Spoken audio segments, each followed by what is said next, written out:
Assalamualaikum warahmatullahi wabarakatuh. Perkenalkan, nama saya Yamsas Nitawati dengan NIM 2003042288. Saya dari kelas 2 reguler A Manajemen 5. Pada podcast kali ini saya akan membahas tentang perdagangan luar negeri, proteksi, dan globalisasi. Perdagangan luar negeri berarti perdagangan internasional, merupakan hubungan kegiatan ekonomi antar negara yang diwujudkan dengan adanya proses pertukaran barang atau jasa atas dasar sukarela dan saling menguntungkan.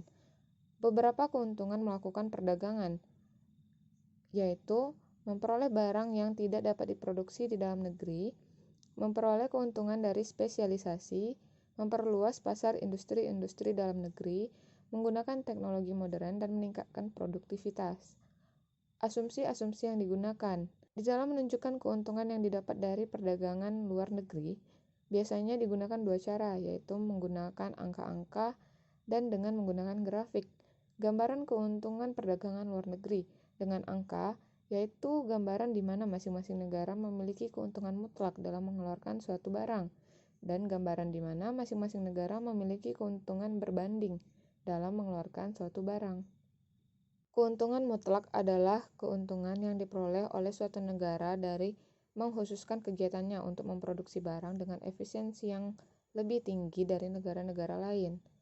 Keuntungan berbanding adalah keuntungan yang diperoleh oleh suatu negara dari mengkhususkan atau melakukan spesialisasi dalam memproduksi barang-barang yang mempunyai harga yang lebih rendah dari negara lain. Proteksi dan pembatasan perdagangan. Dalam perdagangan luar negeri, konsep proteksi berarti usaha-usaha pemerintah yang membatasi atau mengurangi jumlah barang yang diimpor dari negara-negara lain dengan tujuan untuk mencapai beberapa tujuan tertentu yang penting, artinya dalam pembangunan negara dan kemakmuran perekonomian negara. Faktor-faktor yang mendorong proteksi.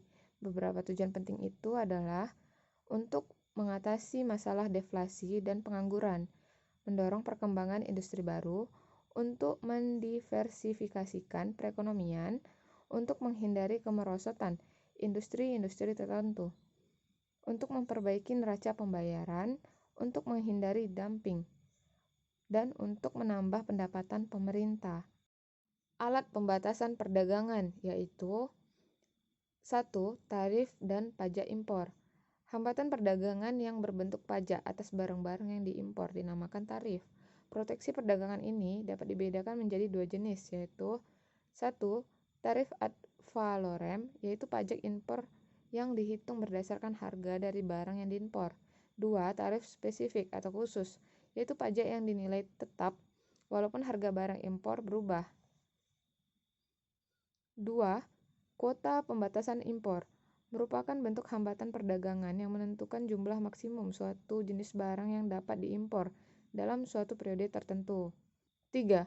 Hambatan perdagangan bukan tarif merupakan langkah-langkah pemerintah dan peraturan-peraturan yang akan mendorong dan memberikan keutamaan atas konsumsi barang-barang dalam negara dan tidak mendorong konsumsi barang-barang impor. 4. Pembatasan penggunaan valuta asing. Ada beberapa cara untuk mengatasi penggunaan valuta asing untuk tujuan mengimpor. Salah satunya adalah mencari jumlah mata uang asing yang digunakan untuk mengimpor barang-barang mewah. Yang kedua ialah dengan menjual valuta asing dengan harga yang lebih tinggi dari kurs resmi yang ditetapkan oleh pemerintah. Penjualan valuta asing yang dibatasi tersebut dapat mengurangi keinginan untuk mengimpor.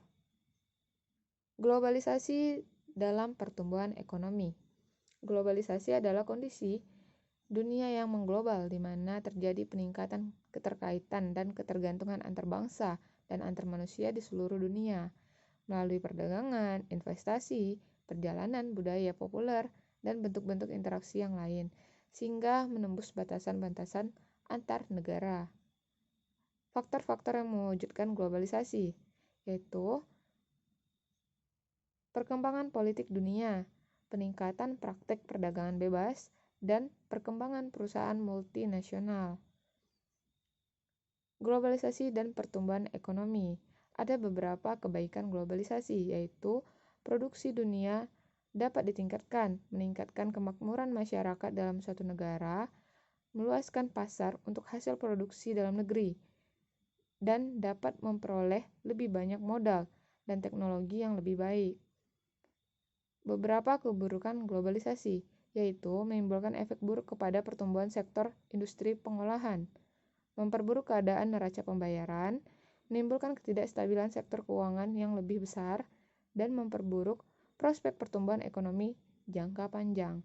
Demikianlah materi yang dapat saya sampaikan. Apabila ada salah kata, saya mohon dimaafkan. Wassalamualaikum warahmatullahi wabarakatuh.